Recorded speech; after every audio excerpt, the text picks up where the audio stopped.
ఇప్పుడు మీరు చూస్తున్నది సాక్షాత్తు ఆ నరసింహస్వామి అవతరించిన ప్రదేశం.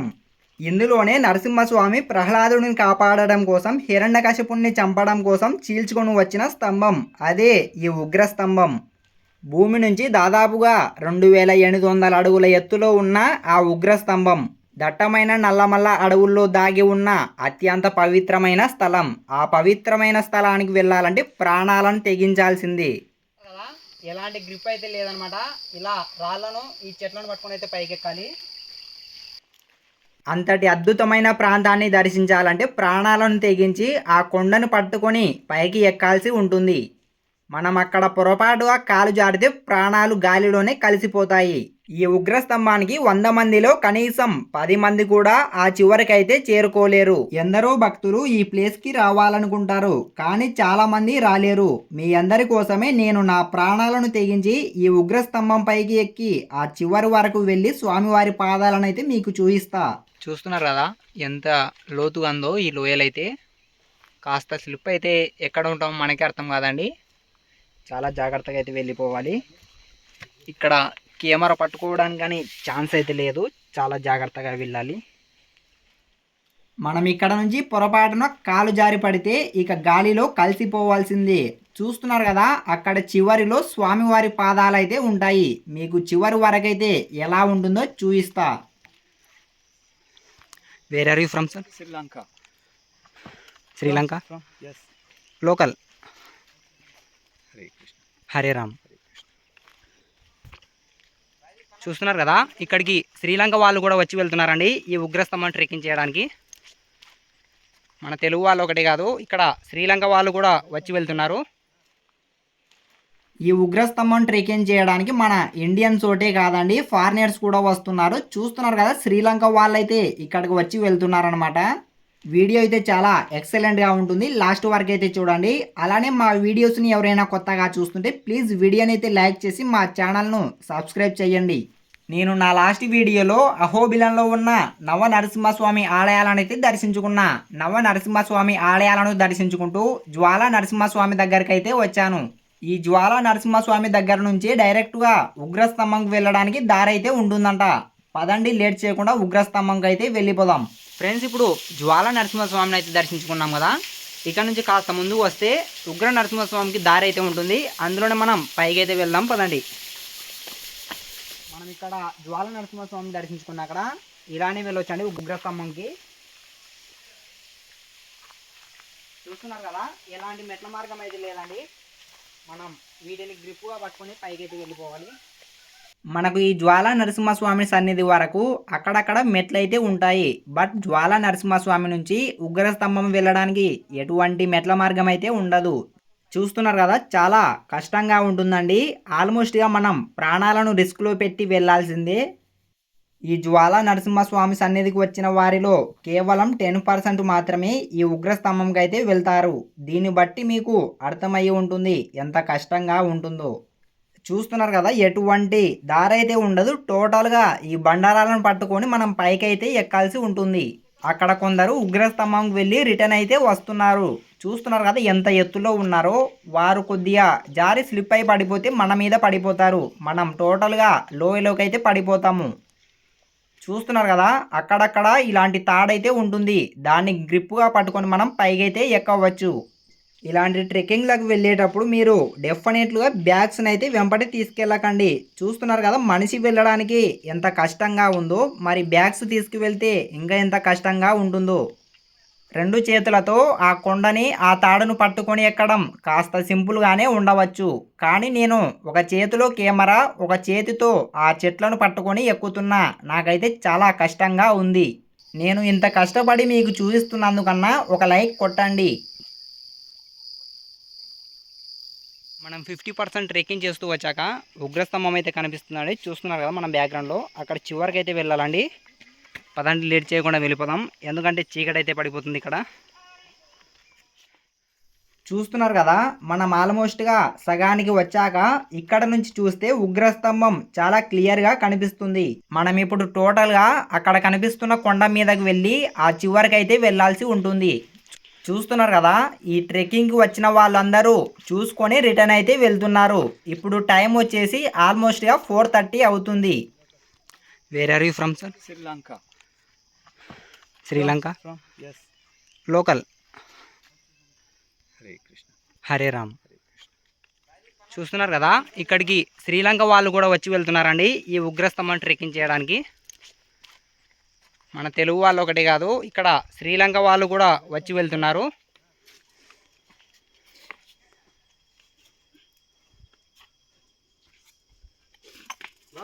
జాగ్రత్త జాగ్రత్త.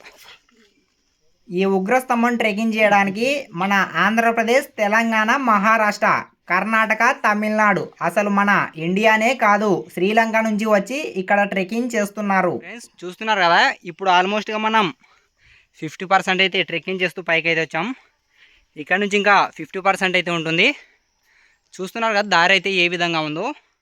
ఇప్పుడు మనం అసలు ఆ నరసింహస్వామి ఈ స్తంభంలో ఎందుకు ఉద్భవించాడో ఇప్పుడు తెలుసుకుందాం. రాక్షసులకు రాజైన హిరణ్యకశిపుడు అజయుడు కావాలని ఘోరమైన తపస్సు చేస్తాడు. ఆ తపస్సుకి ఆ బ్రహ్మదేవుడే ప్రత్యక్షం అవుతాడు. ఇక ఆ బ్రహ్మదేవుడు ఏం వరం కావాలో కోరుకో అని అడిగితే అప్పుడు హిరణ్యకశిపుడు చావుకి వ్యతిరేకంగా ఒక వరాన్ని అయితే కోరుకుంటాడు. నాకు ఇంట్లో కానీ బయట కానీ పగలు కానీ రాత్రి కానీ ఈ భూమి మీద కానీ ఆకాశంలో కానీ మనిషి వల్ల కానీ మృగం వల్ల కానీ ప్రాణం ఉన్న వాటితో కానీ ప్రాణం లేని వాటితో కానీ నాకు మరణం ఉండకూడదని వరాన్ని అయితే కోరుకుంటాడు.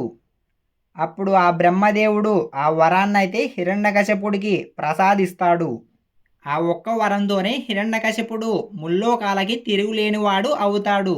ఇక ఆ హిరణ్యకశిపుడు నేను దేవుడిని, ఇక అందరూ నన్నే పూజించాలి అని ప్రకటిస్తాడు. కానీ అతనికి ఒక పెద్ద సమస్య ఎదురవుతుంది. అదే తన కొడుకైనటువంటి ప్రహ్లాదుడు. అతని చిన్నతనం నుంచి మహావిష్ణువుకి అతిపెద్ద భక్తుడు. ప్రహ్లాదుడు హరినామస్మరణం చేస్తూనే ఉంటాడు. హిరణ్యకశిపుడు ఎన్నోసార్లు చెప్పాడు ఈ హరినామస్మరణం చేయవద్దని. కానీ ప్రహ్లాదుడు అసలే పట్టించుకోడు, హరినామస్మరణం చేస్తూనే ఉంటాడు. ఇక తన సొంత కొడుకునే చంపేయాలని చూస్తాడు. కానీ అన్ని ప్రయత్నాలు విఫలమవుతుంటాయి. హిరణ్యకశిపుడు ఒకరోజు సాయంత్రం ప్రహ్లాదుడిని నీ మహావిష్ణువు అన్ని చోట్ల ఉన్నాడు కదా అని అంటాడు. అయితే ఈ స్తంభంలో ఉన్నాడా అని అడుగగా అందుకు ప్రహ్లాదుడు అవును, ఆ స్తంభంలో కూడా మహావిష్ణువు అయితే ఉన్నాడు అని అంటాడు. అప్పుడు వెంటనే కోపంతో హిరణ్యకశిపుడు ఆ స్తంభాన్ని బద్దలు కొడతాడు. అలా బద్దలు కొట్టగానే వెంబటే ఆ స్తంభంలో నుంచి నరసింహస్వామి ఉగ్ర రూపంలో బయటకు వస్తాడు. అలా బయటకు వచ్చి రాగానే హిరణ్యకశిపుడునైతే సంహరిస్తాడు. అంటే హిరణ్యకశిపుడికి బ్రహ్మదేవుడు ఇచ్చిన వరాన్ని చాలా తెలివితో నరసింహస్వామి అయితే బ్రేక్ చేస్తాడు. ఎలా అంటే నరసింహస్వామి వచ్చేసి సగం మనిషి రూపంలో సగం సింహం రూపంలో వస్తాడు. సమయం సంధ్యా సమయం. ఇంట్లో కాకుండా బయట కాకుండా ఇంటి గడప మీద కూర్చొని ప్రాణం ఉన్న లేనటువంటి పదునైన గోర్రతో హిరణ్యకశిపుడునైతే చాలా తెలివితో సంహరిస్తాడు. ఆ నిజమైన స్తంభమే ఇప్పుడు వెళ్తున్న ఈ ఉగ్ర స్తంభం. మీరు రీసెంట్గా రిలీజ్ అయిన మహావతార్ నరసింహస్వామి సినిమా చూసి ఉంటే చాలా క్లియర్గా అర్థమవుతుంది. ఫైనల్గా మనం ఉగ్రస్తంభం దగ్గరికి అయితే చేరుకున్నామండి. పదండి ఎలా ఉంటుందో చూద్దాం.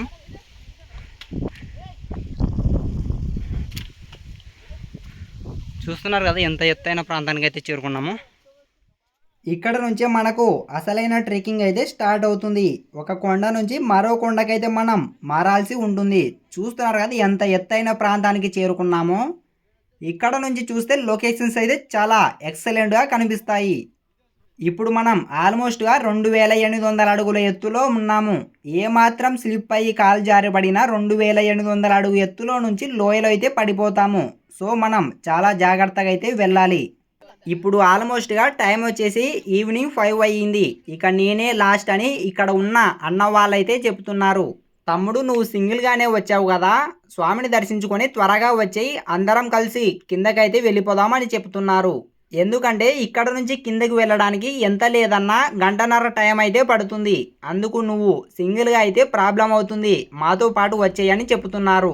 ఇక ఈ అన్న వాళ్ళని చూశాక నాకు కొద్దిగా ధైర్యం అయితే వచ్చింది. త్వరగా స్వామిని దర్శించుకొని వీళ్ళతో పాటు కిందకైతే వెళ్ళిపోవాలి. ఇక్కడ ఈ ఉగ్రస్తంభం దగ్గర చాలా కోతులైతే ఉన్నాయి. మనం చాలా జాగ్రత్తగా వెళ్ళాలి. ఎందుకంటే ఆ కోతులకు కొద్దిగా భయపడి మనం కాస్త పక్కకు జరిగితే లోయలోకి అయితే పడిపోతాము. ఫ్రెండ్స్, మనకు అక్కడ చివర్లో కనిపిస్తుంది కదా, అదే అండి ఉగ్రస్తంభం. మనం లేట్ చేయకుండా అక్కడికైతే వెళ్ళిపోదాం. ఇంతవరకు మనం కొండను ఎక్కుతూ వచ్చాము, కానీ ఇక్కడ నుంచి మళ్ళీ కొండని దిగుతూ కిందకైతే వెళ్ళాల్సి ఉంటుంది.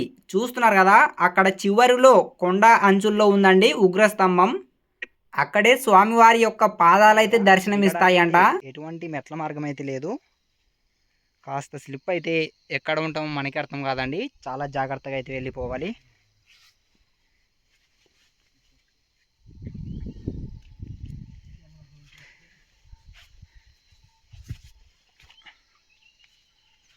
చూస్తున్నారు కదా, మనం అంత ఎత్తుకు వెళ్ళి మళ్ళీ క్రిందకైతే దిగుతున్నాం. చూస్తున్నారు కదా ఎంత లోతుగా ఉందో ఈ లోయలైతే. కాస్త స్లిప్ అయితే ఎక్కడ ఉంటామో మనకి అర్థం కాదండి. చాలా జాగ్రత్తగా అయితే వెళ్ళిపోవాలి. ఇక్కడ కెమెరా పట్టుకోవడానికి కానీ ఛాన్స్ అయితే లేదు. చాలా జాగ్రత్తగా వెళ్ళాలి. ఎత్తుకు వెళ్ళి మళ్ళీ మనం క్రిందకైతే రావాలండి. కాస్త చూస్తున్నారు కదా, ఇక్కడ భక్తులు లోయలో పడిపోకుండా కట్టెలైతే అడ్డంగా కట్టారండి. వాటిని సపోర్ట్గా అయితే అసలే తీసుకోకండి. చాలా జాగ్రత్తగా వెళ్ళాలి. పొరపాటున ఆ కట్టెలు జారి పడిపోతే మనం కూడా కట్టెలతో పాటు కిందకైతే పడిపోతాము. ఇక్కడికి వచ్చాక మళ్ళీ కొన్ని ఇనుప మెట్లయితే పెట్టారండి ఇక్కడ పైకి ఎక్కడానికి.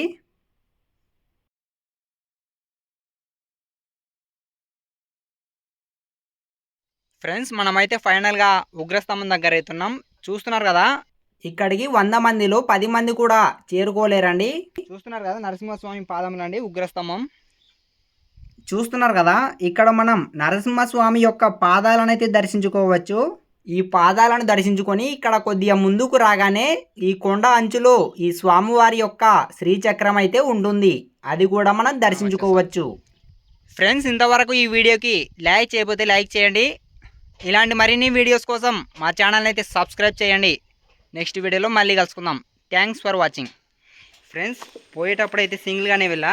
ఇప్పుడు చూస్తున్నారు కదా, వీళ్ళైతే నాకు ఫ్రెండ్స్ అయ్యారనమాట. అక్కడికి వెళ్ళాక వీళ్ళతో పాటే రిటర్న్ అయితే క్రిందకు వెళ్ళిపోతున్నా.